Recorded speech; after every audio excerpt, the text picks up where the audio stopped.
മറ്റു ദാരിദ്ര്യങ്ങൾ ഉണ്ടാകുന്നത് എന്നാണ്. ഈശ്വരനെ വേണ്ട പോലെ നമ്മൾ നേടിക്കഴിഞ്ഞാൽ മറ്റു ദാരിദ്ര്യങ്ങളൊന്നും ഉണ്ടാവില്ല. ഈ ദാരിദ്ര്യം ഉണ്ടായാൽ ഇവിടെ കുചേലനെ പോലെ ജീവിക്കാമെന്നാണ്, ഒരു പരാതി ഇല്ലാതെ ജീവിക്കാമെന്നാണ്. അപ്പൊ നമുക്ക് ഈ പരാതി ഉണ്ടാകുന്നതും ദാരിദ്ര്യം ഉണ്ടാകുന്നതും നമുക്ക് ദാരിദ്ര്യം ഉണ്ട്, അതുകൊണ്ടാണ് ഭക്തിയുടെ ദാരിദ്ര്യം ഉണ്ട്. ഇവിടെ കുചേലൻ സമ്പന്നനാണ് എന്നാണ്. ഭൗതികമായ സമ്പത്ത് പണം കയ്യിലില്ലാതിരുന്നപ്പോ ഭക്തിയാകുന്ന സമ്പത്ത് സമ്പാദിച്ചു വെച്ചയാണ്, ഭക്തിയാകുന്ന സമ്പത്ത് കുമിഞ്ഞുകൂടിയാണ് എന്നാണ്. ദാരിദ്ര്യമൊക്കെ ഉണ്ട് ശരിയാണ്, പക്ഷെ ഭക്തിയാകുന്ന സമ്പത്ത് ധാരാളം ഉണ്ട് എന്നാണ്. അതുകൊണ്ട് തന്നെ ദാരിദ്ര്യമാകുന്ന ആ ദുഃഖത്തെ മറന്ന കുചേലൻ എന്നാണ് ഇവിടെ പറഞ്ഞത്. ഇവിടെ എന്ത് കഥ പറയണമെന്ന് പരീക്ഷത്തിന് സംശയം, ഇവിടെ ശ്രീശിഖ സംശയം വന്നു. ആ ഭാഗവത കഥാസാഗരത്തിന് മുങ്ങിത്തപ്പി പൊങ്ങിയപ്പോ അതിശ്രേഷ്ഠമായിട്ടുള്ള ഒരു കഥയുമായിട്ടാണ് പൊങ്ങിയത് എന്നാണ്. ചോദിക്കാതെ പറയുന്ന ഒരു കഥ, അതാണ് ഇവിടെ നമുക്ക് കാണാം. ഏറ്റവും ശ്രേഷ്ഠമായിട്ടൊരു ഭക്തന്റെ കഥയുമായിട്ട് പൊങ്ങിയത് എന്നാണ്. ആ കഥ പറഞ്ഞു കൊടുക്കാൻ ആരംഭിച്ചു. ആ കൃഷ്ണകഥാസാഗരത്തിൽ നിന്നും ഒരു മുത്ത്, ഒരു രത്നമെടുത്ത് പുറത്തേക്ക് വന്നു. നിമഗ്ന ഹൃദയോബ്രവീത്, ആ ഭഗവാന് മനസ്സുറപ്പിച്ചുകൊണ്ടെന്ന് പറയാൻ ആരംഭിച്ചു. ഭാഗവതത്തിലെ രണ്ട് കഥകൾ പറയുമ്പോഴേ ഒരിടത്ത് കൃഷ്ണനെ, ഒരിടത്ത് ഭഗവാനെ സ്മരിക്കുന്നുള്ളൂ, മറ്റൊരിടത്ത് സ്മരിക്കുന്നത് ഗുരുനാഥനെയാണ്. നത്വാ കൃഷ്ണായ മുനിയെ അതീശ്യേ ഹരേ കഥാം. ആ കൃഷ്ണമുനിയെ നമസ്കരിച്ചുകൊണ്ട് പ്രഹ്ലാദന്റെ കഥ പറഞ്ഞു എന്നാണ് ശ്രീശിഖ ബ്രഹ്മർഷി. ആരാണ്? തന്റെ അച്ഛനായിട്ടുള്ള വേദവ്യാസ മഹർഷിയെ നമസ്കരിച്ചുകൊണ്ട് പ്രഹ്ലാദന്റെ കഥ പറഞ്ഞു. ഇപ്പൊ ഇവിടെ ഭഗവാന്റെ കഥ പറയുമ്പോൾ പറയുന്നു നിമഗ്ന ഹൃദയോബ്രവീത് എന്നാണ് പറഞ്ഞത്. അതായത് ആ വാസുദേവേ ഭഗവതി നിമഗ്ന ഹൃദയോബ്രവീത്, ഭഗവാൻ വാസുദേവന്റെ മനസ്സുറപ്പിച്ചുകൊണ്ട് കഥ പറയാൻ ആരംഭിച്ചു. എന്താ ഈ രണ്ട് കഥകൾക്ക് ഇത്ര പ്രാധാന്യം വന്നതെന്ന് വെച്ചാൽ ഈ രണ്ട് കഥകളെ ചില്ലറക്കാരുടെ കഥകളല്ല, ഭക്തന്മാരുടെ കഥകളാണ്. ഭഗവാനെ പറ്റി പറഞ്ഞ് തെറ്റിയാൽ ചിലപ്പോൾ ഭഗവാൻ ശ്രമിച്ചു എന്ന് വരും. പക്ഷേ ഭക്തൻ എന്ന് പറഞ്ഞാൽ ഭഗവാൻ ഒരുപടി മുകളിലാണ്. ഭക്തനെ പറ്റി പറഞ്ഞ് തെറ്റിക്കഴിഞ്ഞാൽ അത് വേണ്ടതുപോലെ ആയിട്ടില്ല, അത് വേണ്ടതുപോലെ ആകില്ല. ആ മഹിമയൊന്നും പൂർണ്ണമായിട്ടൊന്നും പറയാൻ നമുക്ക് സാധിക്കില്ല. അതുകൊണ്ട് സാധിക്കണേ എന്നുള്ള പ്രാർത്ഥനയോടുകൂടി നിമഗ്ന ഹൃദയോബ്രവീത്, ആ കൃഷ്ണന്റെ മനസ്സുറപ്പിച്ചുകൊണ്ട് ആ കൃഷ്ണൻ തന്നെ നാവിലിരുന്ന് പറയട്ടെ എന്നുള്ള ഭാവത്തോട് കൂടിയിട്ട് ഇവിടെ പറയാൻ ആരംഭിച്ചു. ആ കഥ ശ്രീശിഖ ബ്രഹ്മർഷി പറയാൻ ആരംഭിച്ചു. എത്രയോ ദിവസങ്ങളായിട്ട് ഭാഗവത ഇവിടെ കഥകൾ ഇവിടെ കേൾക്കുന്നു. ആ ഭഗവാന്റെ ഗുണങ്ങളൊക്കെയാണ് ഇവിടെ വർണ്ണിച്ചത് എന്നാണ്. ഇവിടെ പറയാണ് ബ്രാഹ്മണോ ബ്രഹ്മവിത്തമ, കൃഷ്ണന്റെ സുഹൃത്തായിട്ട് ഒരു ബ്രാഹ്മണൻ ഉണ്ടായിരുന്നു എന്നാ പറഞ്ഞത്. എന്നാ എന്താ കുചേലന്റെ ബ്രാഹ്മണന്റെ സുഹൃത്തായിട്ട്, സുധാമാവിന്റെ സുഹൃത്തായിട്ട് കൃഷ്ണൻ ഉണ്ടായിരുന്നു എന്ന് പറയാത്തത്? അതിനൊരു പ്രത്യേകതയുണ്ട് എന്നാണ്. എനിക്ക് പ്രധാനമന്ത്രിയെ അറിയാം, എനിക്ക് മുഖ്യമന്ത്രിയെ അറിയാം എന്ന് പറഞ്ഞാൽ അതിന് വലിയ കേമത്തൊന്നുമില്ല, എല്ലാവർക്കും അറിയാം. ആർക്കറിയാത്തത് ടിവിയിലൊക്കെ കണ്ടിട്ടുണ്ട്, നേരിട്ടും കണ്ടിട്ടുണ്ട് എന്നാണ്. എന്നാ പ്രധാനമന്ത്രിക്ക് തന്നെ അറിയാം, മുഖ്യമന്ത്രിക്ക് തന്നെ അറിയാന്ന് പറഞ്ഞാലോ അതിനൊരു കേമത്തുണ്ട് എന്നാണ്. അപ്പൊ അങ്ങനെ ഒരു പരിചയം ഉണ്ടാകണമെങ്കിൽ, അങ്ങനെ ഒരു അറിവുണ്ടാകണമെങ്കിൽ, അങ്ങനെ ഒരു സ്നേഹബന്ധം ഉണ്ടാകണമെങ്കിൽ ചില്ലറക്കാരനായിരിക്കില്ല. പ്രധാനമന്ത്രിയുടെ സുഹൃത്താവണമെങ്കിൽ, മുഖ്യമന്ത്രിയുടെ സുഹൃത്താവണമെങ്കിൽ അത് ചില്ലറക്കാരായിരിക്കില്ല. അപ്പൊ അങ്ങനെയുള്ളൊരു ബ്രാഹ്മണൻ ഉണ്ടായിരുന്നു എന്നാണ് ഇവിടെ പറഞ്ഞത്. വിരക്ത ഇന്ദ്രിയാത്മേഷു പ്രശാന്താത്മാജിതേന്ദ്രിയ, അദ്ദേഹത്തിന് ഒന്നിനോടും ആഗ്രഹം ഉണ്ടായില്ല എന്നാണ്. ജിതേന്ദ്രിയ, ഇന്ദ്രിയങ്ങളൊക്കെ ജയിച്ചായിരുന്നു, ഒന്നും വേണമെന്ന് അദ്ദേഹത്തിന് ഉണ്ടായിരുന്നില്ല. അപ്പൊ നമുക്ക് തോന്നും നമുക്ക് എന്തൊക്കെയോ വേണമെന്നുണ്ടായിട്ടല്ലേ നമുക്ക് ശാന്തി കിട്ടുന്നല്ല. പ്രശാന്താത്മാ, ഒന്നും അദ്ദേഹത്തിനില്ല, ഒന്നും വേണമെന്നില്ല, എന്നിട്ടും പ്രശാന്താത്മാ. നമുക്ക് എന്തെങ്കിലും ഒന്ന് പറഞ്ഞാൽ അപ്പോ മനസ്സിന്റെ ശാന്തി കെടുന്ന. ഇവിടെ ഇദ്ദേഹത്തിന് ഒന്നും ഇല്ലാതിരുന്നിട്ടും ഒന്നും വേണമെന്ന് ആഗ്രഹം ഉണ്ടായില്ല. ഇനി ഒന്നും ഇല്ലാതിരുന്നിട്ട് വല്ല ശാന്തിക്ക് വല്ല കുറവുണ്ടോ എന്ന് ചോദിച്ചാൽ അതും ഇല്ല എന്നാണ്. അങ്ങനെയുള്ള ഒരാള് ഇവിടെ പറഞ്ഞത്. പരമശാന്തനാണ്, യാദർച്ഛികമായിട്ട് എന്താണോ കിട്ടുന്നതിന് അതിൽ സന്തോഷിക്കും. അപ്പൊ നമ്മൾ വിചാരിക്കും ഇയാൾ എന്തായാലും സന്യാസിയെ മറ്റാണോ? അല്ല, പറഞ്ഞു, ഓർമ്മിപ്പിച്ചു, ഗൃഹാശ്രമി എന്ന് പറഞ്ഞു. ഗൃഹസ്ഥാശ്രമം, നമ്മളെ പോലെ വിവാഹം കഴിച്ച് ജീവിക്കുന്ന ഒരാളാണ് ഈ സുധാമാവ് എന്നാണ് ഇവിടെ സൂചിപ്പിക്കുന്നത്. ഭാര്യയാണെങ്കിലോ ക്ഷുക്ഷാമാണ്, ക്ഷുത്ത് എന്ന് പറഞ്ഞ വിശപ്പാണ്. ആ വിശപ്പ് കൊണ്ട് മെലിഞ്ഞു പോയവളെന്നാണ്. ഒന്നും കഴിക്കാൻ ഇവിടെ ഇല്ല എന്നാണ്. പക്ഷെ ഭർത്താവിന് പോലും ഭക്ഷണം കൊടുക്കാനില്ല. സഹധർമ്മിണിയാണ്, തന്റെ ധർമ്മം നിർവഹിക്കണം, ഭർത്താവിനെ ശുശ്രൂഷിക്കണം, അതിനുപോലെയുള്ള ശേഷിയില്ല. ഭർത്താവിന് കൊടുക്കാൻ ഒന്നും അവിടെ ഇല്ല. ശരീരമദ്യം കരു ധർമ്മസാധനം. 1:30 ആകുമ്പോൾ ഇവിടുന്ന് ഭക്ഷണം കിട്ടിയില്ലെങ്കിൽ ഇവിടെ വന്ന് ഇരിക്കാൻ പറ്റില്ല, ഇത് ഭാഗവതം പോലും കേൾക്കാൻ പറ്റില്ല എന്നാണ്. ധർമ്മസാധനം, ധർമ്മത്തെ സാധിപ്പിക്കുന്നതാണ്. ഭാഗവതം കേൾക്കുക, ദാനം ചെയ്യുക തുടങ്ങിയിട്ടുള്ള ധാർമ്മികമായ കാര്യങ്ങൾ ചെയ്യാൻ വേണ്ടിയിട്ടാണ് ഈ ശരീരം എന്നാണ്. ഈ ശരീരം നിലനിന്നാലേ ധർമ്മങ്ങൾ ചെയ്യാൻ സാധിക്കുള്ളൂ, ധർമ്മങ്ങൾ ചെയ്താലേ ഈശ്വരൻ പ്രസാദിക്കുള്ളൂ. ഇപ്പൊ ചുരുങ്ങിയത് ധർമ്മങ്ങളും ചെയ്യാൻ ഈ ശരീരം കൊണ്ട് സാധിക്കണമെങ്കിൽ എന്ത് വേണം? അല്പം എന്തെങ്കിലും അകത്തേക്ക് കടക്കണം എന്നാണ്. എന്തെങ്കിലും കഴിക്കാതെ ഇവിടെ ഒന്നും ഇരിക്കാൻ പറ്റുമില്ല. അപ്പോ ശരീരമാദ്യം കരുസ്വർഗം സാധനം. തന്റെ ഭർത്താവിന് ഈശ്വരോപാസന ചെയ്യണമെങ്കിൽ പോലും എന്തെങ്കിലും ഇപ്പൊ കൊടുക്കേണ്ടതാണ്. അതിന് പോലും അവിടെ ഒന്നും ഇല്ല എന്നാണ്. ഇങ്ങനെ കുറെ സഹിച്ച സമയത്ത് അവർക്ക് തോന്നി, ആ ഭാര്യക്ക് തോന്നി, ഒരു ദിവസം പറഞ്ഞു, ബ്രാഹ്മണ ഭക്തനായിട്ടുള്ള ശ്രീപതിയായിട്ടുള്ള എല്ലാവർക്കും ശരണം പ്രാപിക്കാൻ യോഗ്യതയുള്ള ആ ഭഗവാൻ കൃഷ്ണൻ അങ്ങയുടെ സുഹൃത്തല്ലേ, അവിടെ ആ പഠിക്കുന്ന സമയത്ത് ഗുരുകുലത്തിൽ വെച്ച് പരിചയമുള്ളതല്ലേ, ആ കൃഷ്ണൻ ഇപ്പൊ എവിടെയുണ്ട്, ദ്വാരകയിലുണ്ട് എന്നാണ്.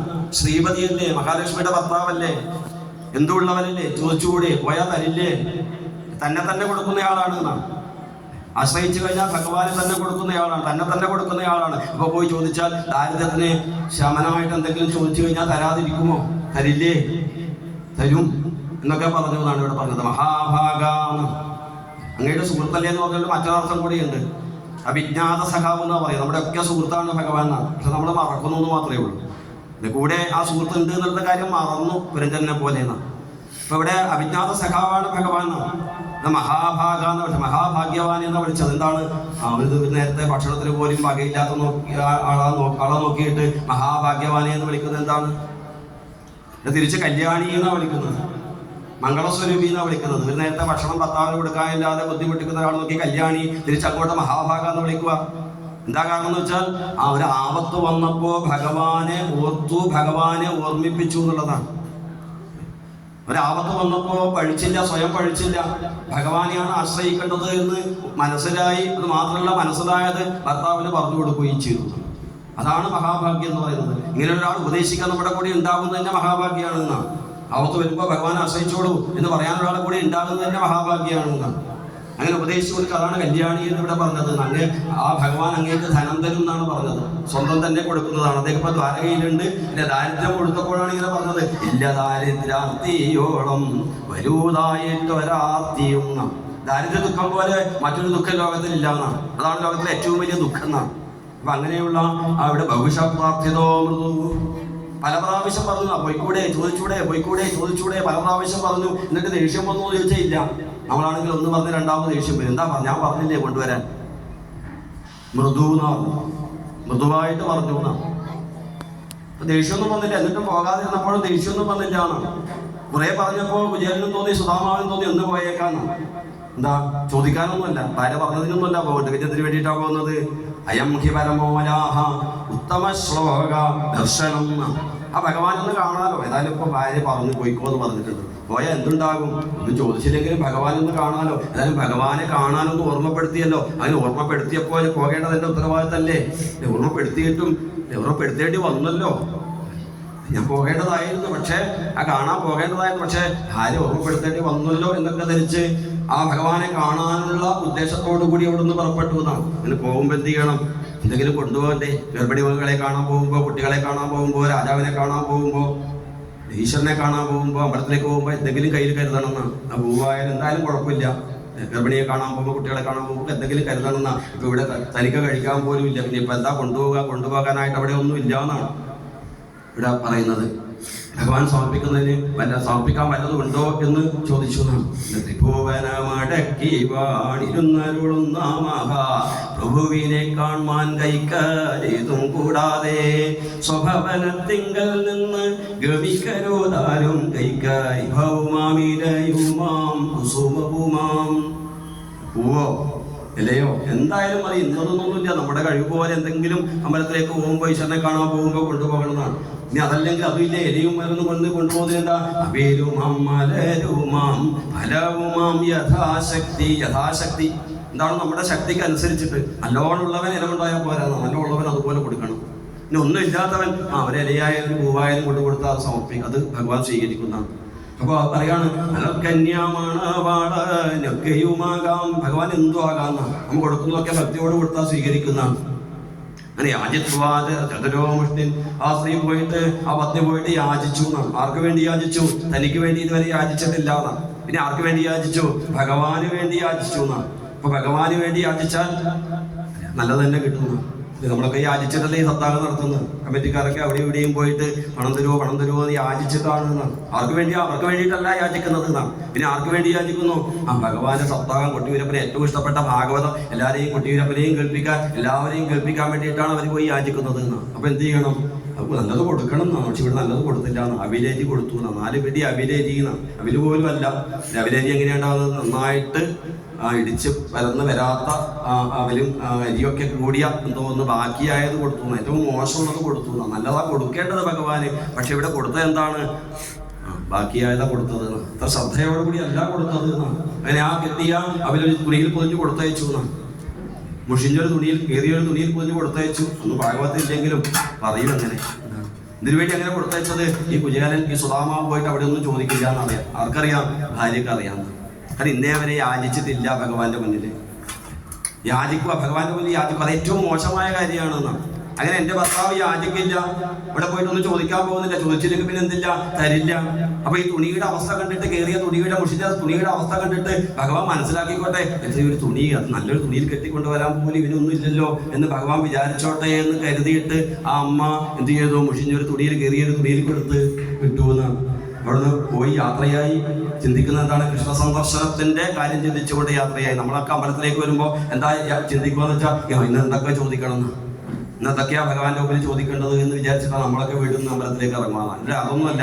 ഭഗവാൻ ഇന്ന് കാണാൻ എത്രയോ കാലമായിട്ട് കാണാൻ കൊതിക്കുന്നതാണ്. ഭഗവാൻ ഇന്ന് കാണാനോ എന്നാണ്. അങ്ങനെ അവിടെ എത്തി, ദ്വാരകയിലെത്തി. ഭഗവാന്റെ ആ ദ്വാരക 3 കക്ഷികൾ കടന്നു എന്നാണ്. 6 ഗോപുരങ്ങൾ കടന്നു എന്നാണ്. എന്താ ഈ 6 പ്രത്യേകതയുണ്ട് ആധ്യാത്മിക ശാസ്ത്രത്തിൽ. പടിയാറും കടന്ന് അവിടെ ചെല്ലുമ്പോൾ ശിവനെ കാണാകും ശിവശംഭു. യോഗശാസ്ത്രത്തിൽ പറയുന്ന 6 ആധാരചക്രങ്ങൾ, മൂലാധാരം തുടങ്ങിയിട്ട് സഹസ്രാരം വരെയുള്ള 6 ആധാരചക്രങ്ങൾ കടന്നാൽ അവിടെ ശിരസിൽ ആ പരമേശ്വര ദർശനം ഉണ്ടാകുന്നതാണ്. അതാണ് ഇവിടെ ആ ഭഗവാന്റെ ദ്വാരകക്കുള്ള 6 കക്ഷികൾ കടന്ന് 7ാമത്തെ കക്ഷിയിലെത്തി. ആ എത്തിയപ്പോൾ തന്നെ, അവിടെ കയറിയപ്പോൾ തന്നെ ആനന്ദം അനുഭവിച്ചു എന്നാണ്. ഒന്നും കിട്ടിയില്ല, ഒന്നും ചോദിച്ചില്ല, അപ്പോൾ തന്നെ ആനന്ദം അനുഭവിച്ചു എന്നാണ്. പെട്ടെന്നകന്നു എന്നല്ല ഭക്തി കൊണ്ടെന്നീയേ പണി വെട്ടാലും ഒഴിയാത്ത ഭവാർത്തിയും തീർന്നു എന്നാണ്. ഭവാർത്തി, ഭവദുഃഖം, ആദ്യം എന്ന് പറഞ്ഞ ദുഃഖമാണ്. ആ ദുഃഖങ്ങളൊക്കെ ആ ഭഗവാന്റെ ദ്വാരകയിൽ എത്തിയപ്പോഴൊക്കെ തന്നെ തീർന്നു എന്നാണ്. ഭഗവാൻ കണ്ടു, ഓടി വന്നു, ആലിംഗനം ചെയ്തു. ഇവിടെ പറയാണ് വിവിഞ്ചത ബിന്ദു നേത്രാഭ്യാം പുഷ്കരേക്ഷണ. കുചേലനെ ആലിംഗനം ചെയ്തു. ആ കണ്ണുനീരുണ്ടായി എന്നാണ് അവിടെ പറയുന്നത്. ഭഗവാൻ ഇതുവരെ കരുതിട്ടില്ല. നേരത്തെ പറഞ്ഞല്ലോ, എത്രയെത്രയോ ദുഃഖങ്ങൾ, എത്രയെത്രയോ പ്രതിസന്ധികൾ നമുക്കൊക്കെ ഉള്ളതിനേക്കാൾ എത്രയോ ഇരട്ടി ഭഗവാൻ ഉണ്ടായിട്ടുണ്ട്. അന്നേരമൊന്നും ഭഗവാൻ കരുതിട്ടില്ല എന്നാണ്. സ്വന്തം മക്കൾ തമ്മിൽ തല്ലി മദ്യപിച്ച് മരിച്ച സമയത്ത് ഭഗവാൻ കരുതിട്ടില്ല എന്നാണ്. അങ്ങനെയുള്ള ഭഗവാൻ ഇവിടെ കരഞ്ഞു, കണ്ണുനീര് വന്നു എന്നാണ്. കാരണം എന്താണെന്ന് വെച്ചാൽ, എന്താണ് എന്നെ കണ്ടിട്ടുള്ള സന്തോഷം കൊണ്ടോ തസ്യ ദൈന്യം, ചിന്തിച്ചിട്ടുള്ളിലുണ്ടായ സന്താപം കൊണ്ടോ, എന്തുകൊണ്ടോ ശൗരി കണ്ണുനീരണിഞ്ഞു ധീരനായ ചെന്താമര കണ്ണനുണ്ടോ. കരഞ്ഞിട്ടുള്ളൂ, ഭഗവാൻ ഇതുവരെ കരഞ്ഞിട്ടില്ല. പക്ഷേ ആ കുചേലനെ ആലിംഗനം ചെയ്തപ്പോൾ കണ്ണുനീര് വന്നു എന്ന് പറയുകയാണ്. ആ ഭാവം സന്തോഷം കൊണ്ടാണ് അങ്ങനെ വന്നത് എന്നാണ്. ഇവിടെ പിടിച്ചുകൊണ്ടിരുത്തി, ആ പര്യങ്കത്തിലിരുത്തി. അവിടെ ആർക്കാണ് ഇരിക്കാനുള്ള യോഗ്യത? ലക്ഷ്മി ദേവി ഇരിക്കുന്ന പര്യങ്കാണ്. അവിടുത്തെ പര്യങ്കത്തിൽ കൊണ്ടിരുത്തി. അവിടെ ഇതുവരെ ആരും ഇരുന്നിട്ടുള്ളൂ? ലക്ഷ്മി ദേവി ഇരുന്നിട്ടുള്ളൂ. അപൂർവ സന്ദർഭങ്ങളിൽ തന്റെ ജ്യേഷ്ഠനായിട്ടുള്ള ബലരാമസ്വാമികൾ ഇരുന്നിട്ടുണ്ട്. അങ്ങനെയുള്ള പര്യങ്കത്തിൽ കൊണ്ടിരുത്തി പാദങ്ങളൊക്കെ കഴുകിയെന്നാണ്. ആ കഴുകി ആ തീർത്ഥമൊക്കെ ശിരസിൽ ധരിച്ചു എന്നാണ്. 3 ലോകങ്ങളെയും പരിശുദ്ധമാക്കുന്ന ഗംഗ ഭഗവാന്റെ പാദങ്ങളിൽ നിന്നാണ് ഉത്ഭവിച്ചത്. ഇവിടെ എന്തുകൊണ്ടാണ് ഗംഗയ്ക്ക് ആ മഹിമ വന്നത് എന്ന് വെച്ചാൽ, ആ ഭക്തന്റെ തീർത്ഥം ഭഗവാൻ ശിരസിൽ ധരിച്ചത് കൊണ്ടാണ് ആ ഭഗവാന്റെ പാദതീർത്ഥത്തിന് എത്രയും പുണ്യം വന്നത്. അപ്പോൾ ആ ഭക്തന് എത്രമാത്രം പ്രാധാന്യം ഉണ്ടാകും നമ്മൾ ചിന്തിച്ചു നോക്കുവാന്ന്. കുചേലന്റെ പാദതീർത്ഥം ശിരസിൽ ധരിച്ചത് കൊണ്ടാണ് ഭഗവാന് പവിത്രത ഉണ്ടായത്. ആ പവിത്രതയാണ് തന്റെ കാലിൽ നിന്ന് ഒഴുകിയ ഗംഗയ്ക്കുണ്ടായത് എന്നാണ്. ഭക്തന്റെ പവിത്രത അതാണ്. ഭക്തൻ ഭഗവാന് മേലെ ഒരു പടി മേലെ മുന്നിലാണെന്ന് പറയേണ്ടത് എന്നാണ്. ധൂപദീപങ്ങൾ കൊണ്ടിട്ട് പൂജിച്ചു, വേണ്ട രീതിയിൽ പൂജിച്ചു എന്നാണ്. രുക്മിണി ദേവി ഓടി വന്നു. ലക്ഷ്മി ദേവിയുടെ അവതാരമാണ്. രുക്മിണി ദേവി ഓടി വന്ന് ചാമരം കൊണ്ട് വീശിച്ചു എന്നാണ്. അന്തപുരവാസികളൊക്കെ അത്ഭുതപ്പെട്ടു. ഇതേതാണ് വെലിഞ്ഞുണങ്ങിയ മുഷിഞ്ഞ വസ്ത്രം ധരിച്ച ഒരാളെ ഭഗവാൻ ലക്ഷ്മി ദേവി വന്ന് വീശിക്കുന്നു. ഭഗവാൻ കാല് കഴുകിക്കുന്നു, ആലിംഗനം ചെയ്യുന്നു. ഇവൻ എന്ത് പുണ്യമാണ് ചെയ്തതെന്നാണ്. ഇത്രയും ഭാഗ്യം കിട്ടാൻ ഇവൻ എന്ത് പുണ്യമാണ് ചെയ്തതെന്നാണ്. അങ്ങനെ കൈകളൊക്കെ പരസ്പരം കൂട്ടിപ്പിടിച്ച് ആ പഴയ കാര്യങ്ങളൊക്കെ സംസാരിക്കാൻ ആരംഭിച്ചു എന്നാണ്. അങ്ങ് ഗുരുദക്ഷിണൊക്കെ ചെയ്ത് അന്ന് കണ്ടതല്ലേ നമ്മൾ, അതിനുശേഷം നമ്മൾ കണ്ടില്ലല്ലോ. ഗുരുദക്ഷിണൊക്കെ ചെയ്ത് ആ സമാവർത്തനമൊക്കെ നടത്തിയ ശേഷം അങ്ങ് വിവാഹം കഴിച്ചില്ലേ ഒക്കെ ഭഗവാൻ അറിയാം. എന്നാലും ഒരു ഔപചാരികതയ്ക്ക് ചോദിക്കുകയാണ്. എല്ലാം അറിയുന്നവനാണ് ഭഗവാൻ. ആ ഗുരുകുലത്തിൽ നടന്ന കാര്യങ്ങളൊക്കെ ചോദിച്ചു എന്നാണ്. ആ ഗുരുകുലത്തിൽ ഒരുമിച്ച് കഴിച്ച കാലത്തെ പറ്റിയൊക്കെ അങ്ങ് വല്ലതും ഓർക്കുന്നുണ്ടോ എന്നാണ് ചോദിച്ചത്. എവിടെ എന്തൊക്കെ കാര്യങ്ങൾ നടന്നു എന്നല്ലേ നമ്മൾ പരിചയപ്പെട്ടത്. സാന്ദീപനി ഗൃഹേ പണ്ട് സാഹസാ കഴിഞ്ഞതും നാം സാദരം വേദശാസ്ത്രങ്ങൾ അഭ്യസിച്ചതും സാന്ദ്രസൗഹൃദ സംബന്ധം നമ്മിലുണ്ടായതും സഖേ സാരനായ ഭവാനൊന്നും മറന്നില്ലല്ലേ.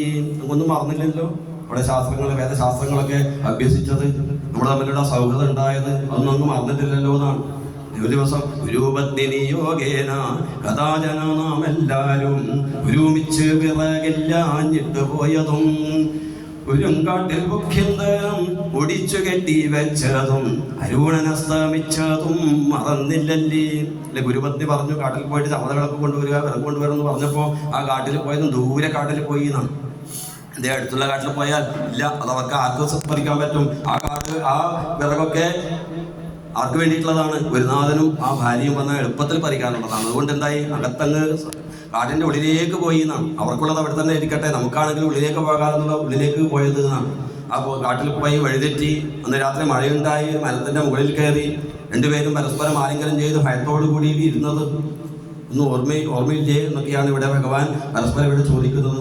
ആ ഗുരുവിന്റെ അനുഗ്രഹമാണ്. നന്മ നമുക്കതേയുള്ളൂ, ഗുരു കടാക്ഷം കൂടാതെ ജന്മസാഫല്യം വരുമോ, ജനിച്ചാൽ ആർക്കും. ഗുരുനാഥന്റെ അനുഗ്രഹമാണ് ഏറ്റവും വലിയ അനുഗ്രഹം എന്നാണ്. ഗുരുവാണ് അനുഗ്രഹിക്കേണ്ടത്.